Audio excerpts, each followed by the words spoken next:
महाराष्ट्र चुनाव के नतीजे आए कई दिन बीत चुके हैं और सीएम का फैसला बीच में ही अटका हुआ है। जहां एक तरफ शिंदे ने बीजेपी के सीएम कैंडिडेट को समर्थन देने का ऐलान तो कर दिया, मगर शर्तों से महायुति का संकट भी गहरा दिया। बीजेपी ने एकनाथ शिंदे को मनाने के लिए कई प्रस्ताव बनाए, लेकिन एकनाथ शिंदे इन प्रस्तावों को मानने के लिए तैयार नहीं है। हालांकि अब 5 दिसंबर को महाराष्ट्र में नई सरकार का शपथ ग्रहण होगा। इससे पहले 4 दिसंबर को मुंबई में बीजेपी विधायक दल की बैठक होगी, जिसमें साफ हो जाएगा कि सीएम कौन होगा।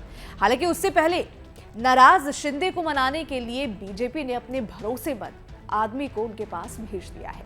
जी हां, अब कौन है वो भरोसेमंद आदमी, चलिए इस वीडियो में विस्तार से जानते हैं। नमस्कार, मैं हूं आपके साथ दीक्षा नेगी। दरअसल सोमवार यानी कि 2 दिसंबर को बीजेपी नेता गिरीश महाजन कार्यवाहक मुख्यमंत्री एकनाथ शिंदे से मिलने पहुंचे। सरकार गठन से पहले इस मुलाकात की सियासी हलकों में चर्चा होने लगी। दरअसल गिरीश महाजन को बीजेपी का संकट मोचक कहा जाता है और उनकी एकनाथ शिंदे से मुलाकात के कई मायने निकाले जा रहे थे। एकनाथ शिंदे से मुलाकात के बाद गिरीश महाजन ने कहा, एकनाथ शिंदे पिछले कुछ दिनों से बीमार थे, इसीलिए मैं उनसे मिलने आया हूं।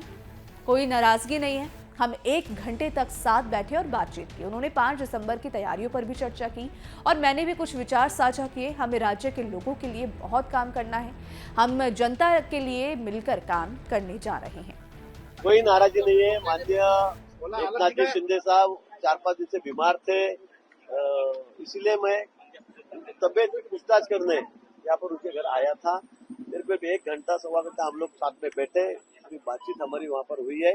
5 तारीख की तैयारी के बारे में भी उन्होंने मुझसे कुछ बातें की, मैंने भी उनसे कुछ कहा होगा करा, क्योंकि बाहर ही नहीं आए थे। तो मुझे ऐसा लगता है कि 5 तारीख का कार्यक्रम हमारा ऐतिहासिक कार्यक्रम में ऊपर होगा।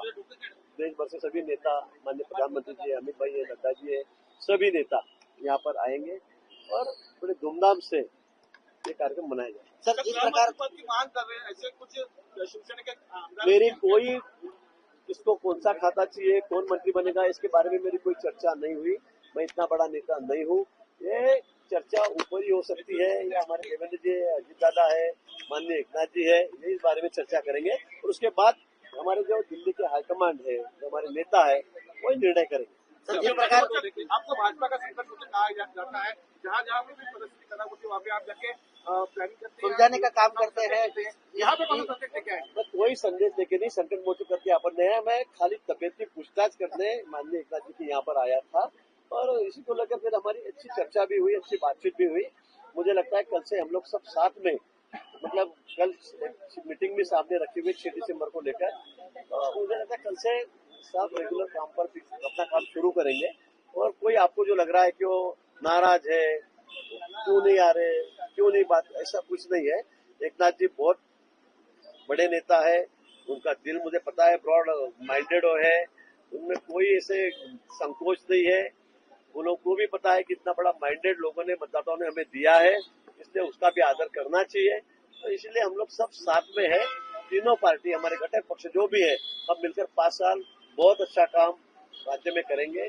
जो भी काम बाकी है, बच्चे हैं, कुछ नए काम हमें शुरू करने हैं, गरीब कल्याण की योजना चलानी है, तो हम दम से चलाएंगे। माननीय मोदी जी, केंद्र सरकार हमारे साथ में है, इसलिए इसमें कोई दिक्कत नहीं है। सरकार बात कर रहे हैं कि ये जो शपथ विधि है वो खाली भाजपा की है, ऐसे बिल्कुल नहीं, कोई थोड़ा बहुत कोऑर्डिनेशन नहीं हुआ था। आज दोपहर में हमारे अध्यक्ष बावनकुड़े जी ऑफिस में बैठे थे, 4-5 कार्यकर्ता ने चलो ग्राउंड पर जाकर चक्कर मार के आएंगे, इसलिए वो निकल गए थे। इसमें खाली राउंड मारने वहां गए, देखने गए स्टेज कैसे बन रहा है क्या, तो इसका मतलब ऐसा नहीं होता है कि भाजपा का कार्यक्रम है। शायद थोड़ा कोऑर्डिनेशन नहीं हुआ है, कल से आपको वो दिखेगा। कोई पोर्टफोलियो के ऊपर मेरी चर्चा में, मैं इतना बड़ा नेता नहीं हूँ, मैं कार्यकर्ता हूँ। इसके बारे में हमारे जो हाईकमांड है दिल्ली के, यहाँ के जो हमारे 2-3 नेता है, वही बात करेंगे। तर लाडक्या बहिणींना आमंत्रण दिलं जाणार आहे शपथविधीला, लाडक्या बहिणींना. नाही, मला वाटतं ही काही मोठी 2-3 लाख लोकांची सभा त्या ठिकाणी होणार नाही, हा ओपन कार्यक्रम नाही मागच्यासारखा। या ठिकाणी 30,000 जवळपास खुर्च्या ठेवल्या गेलेल्या आहेत, 5-7 हजार इकडे तिकडे होतील मला वाटतं, पण 30-35 हजार लोकांना आमंत्रित करण्यात आलेलं आहे, त्यांना पत्रिका देण्यात आलेल्या आहेत। हा जाहीर कार्यक्रम नाही। हालांकि यहां आपको बता दें कि महाराष्ट्र विधानसभा चुनाव में महायुति की प्रचंड बहुमत हासिल करने के बाद मुख्यमंत्री के नाम को लेकर 9 दिन से जारी सस्पेंस खत्म हो गया और सूत्रों के मुताबिक 132 सीटों के साथ सबसे बड़ी पार्टी बनकर उभरी बीजेपी के दिग्गज नेता देवेंद्र फडणवीस मुख्यमंत्री होंगे, जबकि शिवसेना के एकनाथ शिंदे और एनसीपी के अजित पवार उप मुख्यमंत्री बनेंगे। तो फिलहाल इसको लेकर आप क्या सोचते हैं, आपकी क्या राय है, कमेंट सेक्शन में आप जरूर बताइएगा।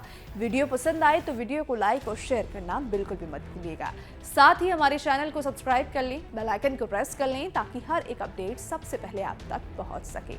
धन्यवाद। न्यूज नेशन अब व्हाट्सएप पर खबरों के ताजा अपडेट के लिए न्यूज नेशन के इस QR कोड को स्कैन करें।